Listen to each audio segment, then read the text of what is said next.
Hello बच्चों, चलिए प्रश्न पढ़ते हैं। एक सरल रेखा पर चलते कण का वेग एक निश्चित दूरी x तक चलने में v1 तथा इसके बाद उतनी ही दूरी चलने में v2 है। इस पूरी दूरी चलने में कण का औसत वेग v है। तो चार विकल्प दिए गए हैं। बच्चों बताना कौन सा विकल्प सही है। तो आइए बच्चों प्रश्न के लिए सर्वप्रथम मुख्य उदाहरण की चर्चा करते हैं। मुख्य उदाहरण तो देखिए बच्चों, औसत वेग पर आधारित प्रश्न जिसमें देखते हैं बच्चों औसत वेग क्या होता है। तो औसत वेग दिया जाता है बच्चों पूरी गति के दौरान बच्चों जो विस्थापन होता है वो दिया जाता है कुल विस्थापन बटे कुल समय से। तो यही होता है बच्चों औसत वेग कुल विस्थापन बटे कुल समय। तो आइए बच्चों इस मुख्य उदाहरण के आधार पर प्रश्न को हल करते हैं। देखिए बच्चों, प्रश्न में बोला गया है कि सरल रेखा में कोई कण चल रहा है, ठीक है। और इस सरल रेखा में जब कोई कण चल रहा है तो एक निश्चित दूरी मान लेते हैं, ये ए से बी है बच्चों। ये निश्चित दूरी x चलता है v1 में, और एक दूसरी दूरी जो वही x दूरी चलता है v2 से। v2 वेग इसका होता है। तो देखिए बच्चों,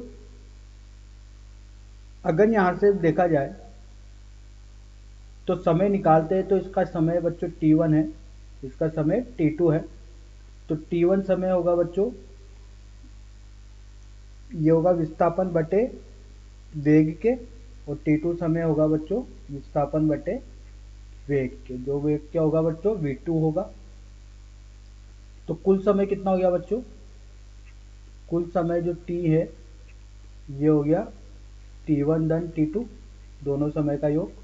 t1 का मान है बच्चों x बटा v1 और t2 का मान है x बटा v2।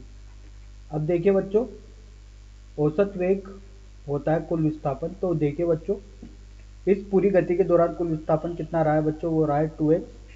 और कुल समय t जो कि कितना है x बटे v1 धन x बटे v2। अब बच्चों x उभयनिष्ठ आ जाएगा, तो यहाँ से बच रहा है 2 बटे 1/v1 धन 1/v2।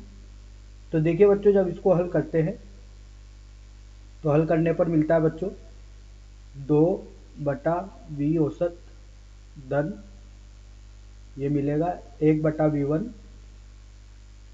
धन 1/v2 से। तो यही अपने प्रश्न का उत्तर है बच्चों। देखते हैं बच्चों कौन सा सही विकल्प है। 2 बटा औसत वेग धन 1/v1 धन 1/v2। तो तीसरा विकल्प बच्चों यहाँ से सही है। आशा करता हूँ बच्चों आपको यह समझ में आया होगा। धन्यवाद।